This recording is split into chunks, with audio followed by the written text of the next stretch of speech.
What's going on, everyone? Jeremy here from The Quartering. I hope you're doing well. If you're doing well today, remember to hit that thumbs up button on the video. I've got 2 videos in store for you today.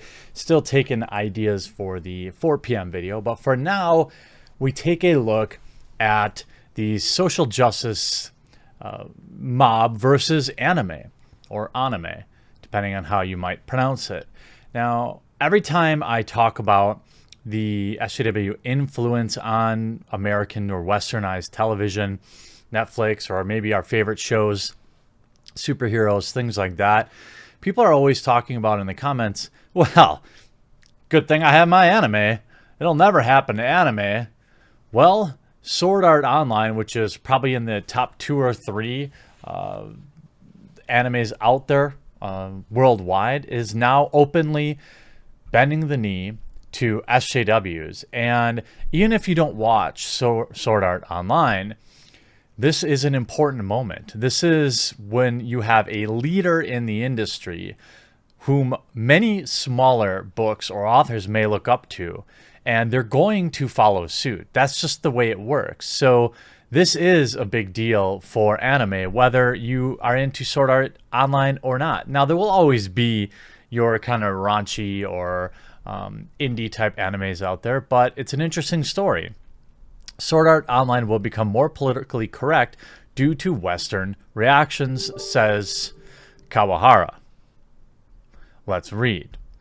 In a recent interview published on January 18th, Sword Art Online Sword Art director and creator Reki Kawahara mentioned that the characters will be changing based on reactions from Western audiences who adopt a more politically correct views on media content. He's just coming right out and saying it.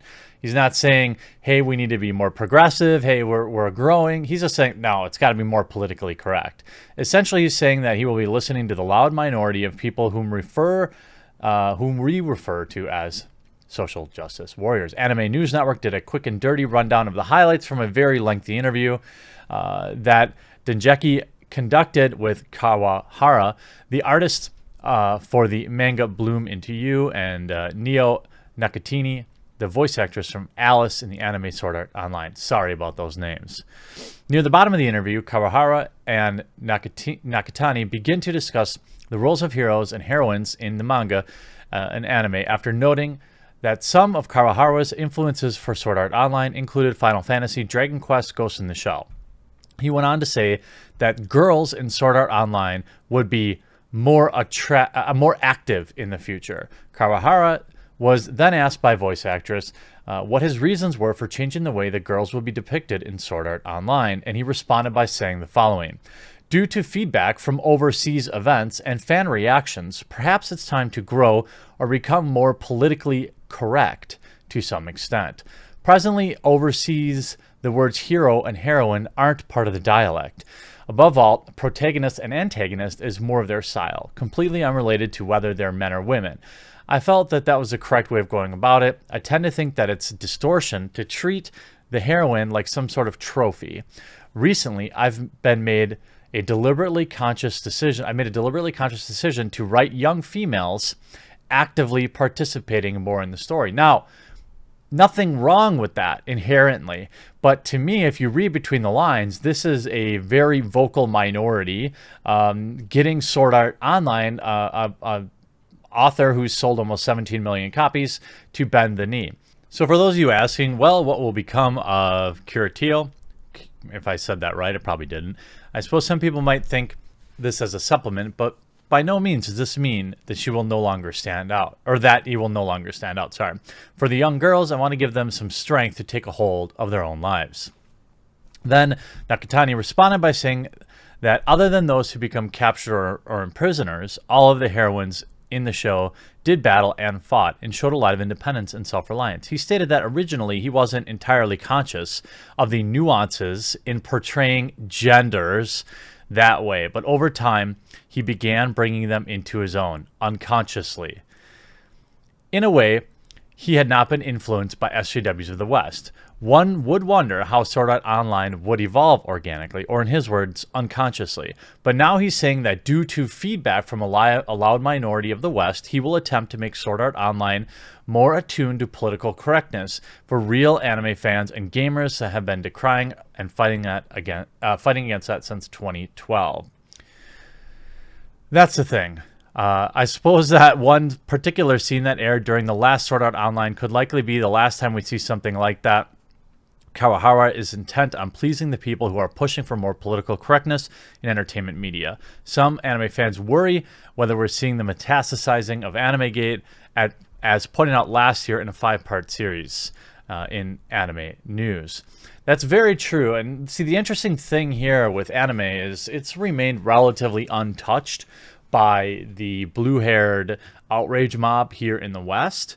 But when you talk about Sword Art Online, you have the creator of that using the same kind of terminology and start saying he's doing it unconsciously. You know, if it was organic, how could you have a problem with it? Of course it's fine. But he outright says that it's not organic and that it's reactions from Western culture that is making him change it. Imagine having the number 2 or number 3 selling book and being like, I need to change this. He professed admiration for each other's work. Nakatani remarked that she enjoyed how the female characters in Sword Art Online are strong, and Kawahara responded that the female characters are going to get more active in the story from now on. This was a very long interview, of course, and this isn't exactly my favorite website to get information from, but it's relevant because they're covering the interview, of course. He has previously spoken out about his perceived flaws in early writing. In December last year, he apologized to the voice actors of Tisei and Rondo, for a very rough experience of having to voicing victims of particular actions, spicy actions. He also explained that the overabundance of assault as a plot device in his writing was due to his early influence as an author, and then he would rather not use that type of situation to express catharsis nowadays. Now, certainly this could be him growing, but he also goes on to say, you know, when he remarked that she thinks female characters already display a lot of agency and that there wouldn't be a problem with them as long as the damsel in distress parts were removed. What's wrong with the damsel in distress anyway, to be honest with you, but regardless, Kawahara insisted that when he first started writing Sword Art Online, he had not been keeping such issues in mind. Because of that, the girls around Kirito keep increasing without thought about what role they would play.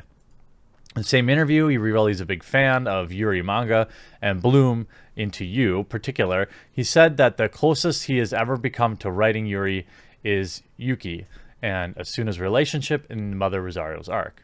Okay, enough of me screwing this up. But again, Kawahara said he would like to write a romantic story between 2 girls one day. I wonder, to me, this sounds like somebody's been reprogrammed. The idea that you would say, like, man, I really want to write a lesbian story. Why? I mean, if it's organic, I suppose, but to say it out loud like that is interesting. And to also say that, you know, out front that you are interested in being more political correct. He said when he went over to overseas events, he received feedback for his writing, and he came to the conclusion that he should write stories with political correctness in mind to a degree. For this reason, he is trying to give his female characters more agency. Again, his words, not mine. He said when he goes overseas, so when he leaves Japan, right, he is exposed to social justice outrage in the United States and other places, I'm sure, and that's why he's changing it. He's not changing. The thing is, he is not, in my opinion, evolving the story for any real organic reasons. He's literally responding to, I'm guessing, a vocal minority that doesn't like certain tropes in his books, but certainly it seems to be selling just fine. My guess is when you start tinkering with the recipe that made a show great, based on people's feedback who undoubtedly don't watch your show and aren't fans of your show, it's not going to end well for you. But I've been telling fans of anime for some time that the culture war is coming to you, and it's here, and it's time to jump in and fight against this sort of thing if you don't want to see your shows reduced to pandering to people whom do not even want to watch it. Hope you enjoyed this video. We'll talk to you again real soon.